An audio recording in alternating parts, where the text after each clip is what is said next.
I love this topic. Going back maybe 5 years ago, uh, in an old relationship I was in with an ex-girlfriend of mine. Remember, I would get into arguments with her over why women would go to clubs. And of course, women, they claim that the only reason they go to clubs, dressed in skimpy outfits with their ass hanging out the bottom of their shorts, their their titties practically bursting out of their bras, all the makeup and the hair done, that they're not going to the club because they're looking to get picked up by a guy. No, no, the reason women go through all that trouble wearing high heels, the reason women do that is because they just want to have fun. I just want to feel pretty with my friends and have fun. I'm not looking for a guy. And I was always like, that is bullshit. That is bullshit. I'll explain why that's bullshit, but let's first hear this clip from the evil feminist witch Amber Rose on the topic of slut shaming. I've heard a quote like, dress how you want to be addressed. And it just has some validity to that. Oh, boo. Okay. No, that's not realistic. Stop it. Okay. If I want to wear a short skirt or a tank top and I'm at the club and I'm having fun with my friends and I feel sexy, I'm not DTF. I'm not even looking at you. I don't even want to have sex with you. I didn't come here to have sex. I didn't come here to hook up with nobody. I came out here with my girls and I just feel pretty. Okay. I'm not asking for nothing. Okay. If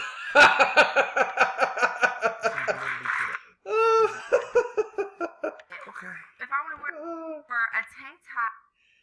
So here's why that's bullshit. If the only reason you went out to the club was because you wanted to dance and feel sexy with your friends, and you weren't interested in male attention, and you weren't interested in attracting a guy, why would you wear ridiculously uncomfortable high heels? High heels are unanimously described by women as being brutally painful and uncomfortable.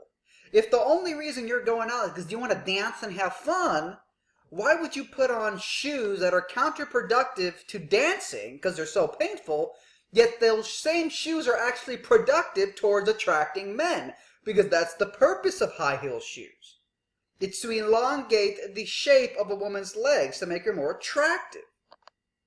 See, nothing about it makes sense. If you were just going out to have fun and to party and to dance, then what's the point of putting on layers and layers of makeup, spending hours and hours? By the way, makeup, let's not have any delusions here. Makeup serves one fucking function in modern society. That's to enhance a woman's sexual appeal. Period. Okay? And I've heard feminists say, oh, I don't wear makeup for men. I just wear makeup because it makes me feel good. And I'm like, that's such bullshit. First of all, what would be the more feminist thing to do? The more empowered thing to do? Okay? That a woman has to wake up every morning and before she goes out into the world, she has to hide her true face behind face painting? Face painting that, by the way, is created by companies in the cosmetic industry who have no illusions about what they exist for, who openly market themselves as making you feel sexy in the context of attracting men. The reason you put on the makeup is not because it just makes you feel good. All right? What is more feminist?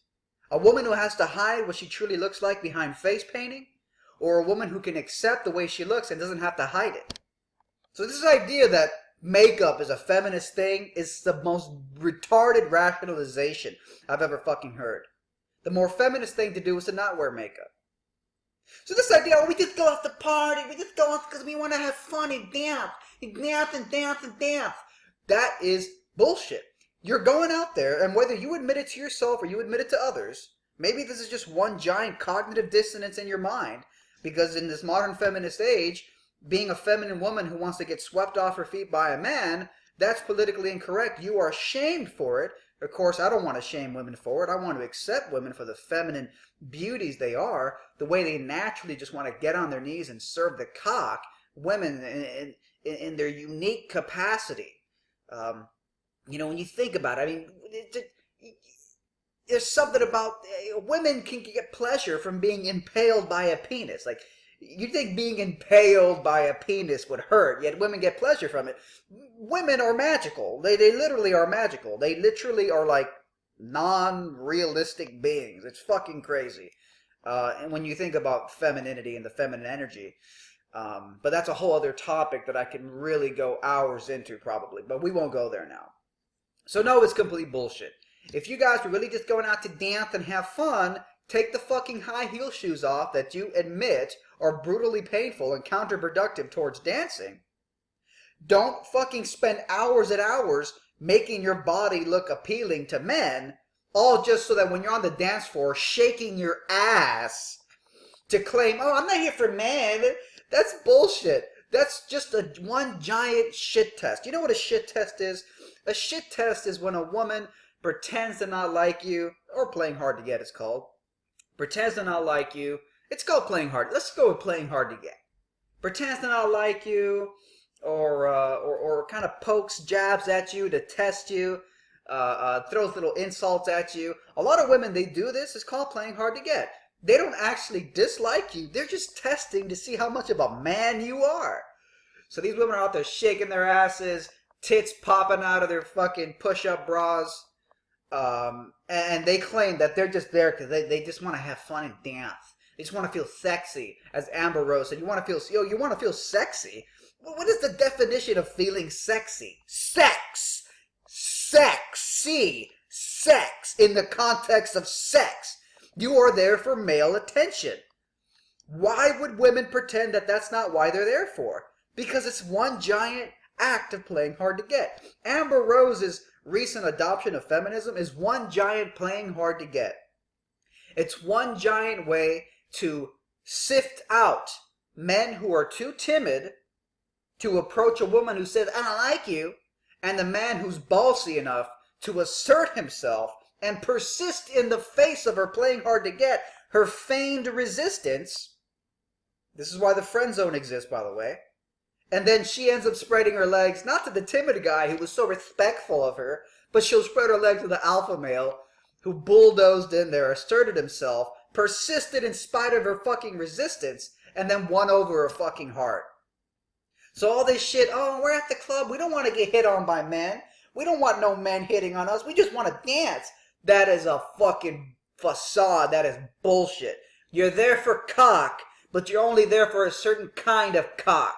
And that's the cock that's biggest, longest, hardest, and wants to penetrate you the most. And if you're a man who's too timid, or so timid enough that you fall for the, oh, I gotta be respectful about women, you will never get laid. You will never get laid. Alright, there's a reason the friend zone exists. The friend zone is a real thing. Even a popular YouTuber with like 6 million subscribers, Vsauce, did a video called the Science of the Friend Zone. The friend zone is what happens when you're too timid as a man, when you don't assert yourself enough as a man. Her vagina dries up and she don't want to fuck you.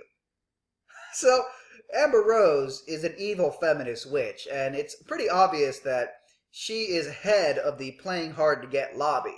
The society-wide shit test that women are playing. And it's disgusting, but luckily I won't fall for it. And a lot of men are hopefully waking up. That's not very traditional, and I think that a man should really pay for the first date. Fuck that. We're splitting the bill.